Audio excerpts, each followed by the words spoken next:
Hi. In this video, I'm going to talk about why excitement wears off. Now, if you're like me, you've had this experience. You lay out a plan for your grand strategic initiatives, your goals, or even what you're going to accomplish this week, and you're so excited about it, and it seems everything starts so well. But how long does it take before the excitement wears off?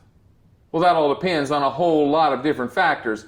But let me share with you several ideas, several reasons why excitement wears off. Number one, people don't really ever engage because they don't understand why we're doing this, why it's important. We have a client a few years ago who said, we need to grow our top line revenue. We need to grow the number of customers that we're bringing to the table. Why? Because as we grow top line revenue, as we grow the number of customers we serve, we need more people and not less. And therefore, we will all keep our jobs because we're growing as a firm. Don't you want to keep your job? Yeah, then help us grow so we can pay the bills and so we can do the things we need to do. Understanding why is probably the most important failure path that excitement wears off. People don't really understand why. To say to them, I'm doing it, I want you to do it because I'm the boss. I want you to do it because I think it's a great idea. That's wonderful, but really helping people understand the why for them. Why do they care? We have a very large client that's the largest client in the student loan business in America. And what we keep reminding their leaders as we work with them, and they do it themselves as well, is remind them that what they are doing is helping students go to school that might not be able to go otherwise. Now, I was one of those kids all those years ago that could not have gone to school without some help. And so as employees connect to that, we're helping students all around the world stay in school because they have the money to stay in school. Now, that is a goal. That is a reason to get excited. You're helping people better their lives, improve themselves. Another big reason excitement wears off is because you might say they're not playing a winnable game. What do we mean when we say winnable game? Number one, they don't understand what are the actions, the behaviors, and the kinds of commitments you're looking for. What are the actions they need to be doing to achieve that goal? And the more you can have them identify those, the better. If no one's really sure about what are the actions, behaviors, and commitments, the ABCs I need to be working on every day, what's the probability of success? And what's the probability of being excited that, hey, I got that important thing done today? Another part of that not playing a winnable game is there's no positive reinforcement. My mother used to always say when I was a young father with young children and struggling with a couple of my kids, one in particular, she used to always say, catch them doing something well.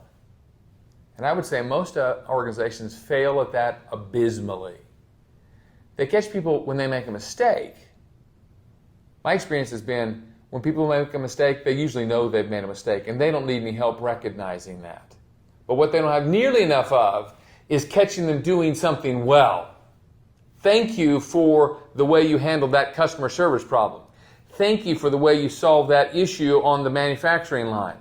Thank you for getting that report in early so I can make a presentation to my boss. Thank you for, when in doubt. I love what an old American author said. You've probably heard of him wherever you are in the world, Mark Twain. He said, I can go for 2 weeks on a good compliment. Now, we're not saying you got to go around complimenting everyone all the time, but here's what I do know, that very few people are thanked enough for what they do well. There's not enough positive reinforcement. There's so much negative reinforcement, but not very much positive reinforcement. Another one is there are not typically great scoreboards around that show how we're winning and how we're losing. Scoreboards tend to say how we're losing maybe. But how are we winning? How are we winning? Does everyone see that? Do they walk out with a little bit of a skip in their step? Several years ago, David Williams and I were at the Opryland Hotel in Nashville, Tennessee. And a team walked in to report on their results for the previous quarter. And they had a little jump in their step, you might call it. They walked in kind of like, hey, we got it going on. And when we asked them why, someone on the team said, we figured out what it takes to win around here. Give us any problem. Give us any goal. And we'll figure it out because we know what it takes to win. Now, by the way, when you have a team like that who knows what it takes to win and are going to do it, wow, There's an old saying that says, Katie, bar the door, because these people are about to get some serious results. Another reason why excitement wears off is because we leave people to figure it out on their own. We make an assignment, we give them a goal, we point them in the direction, and then we leave them on their own to figure it out. We'll leave them on their own, hoping they'll be successful, praying they'll be successful, instead of really working together to figure out what will success look like and how do we get there, and change quickly on the fly as we need to win, to be successful, to do what it takes to accomplish our most important goals.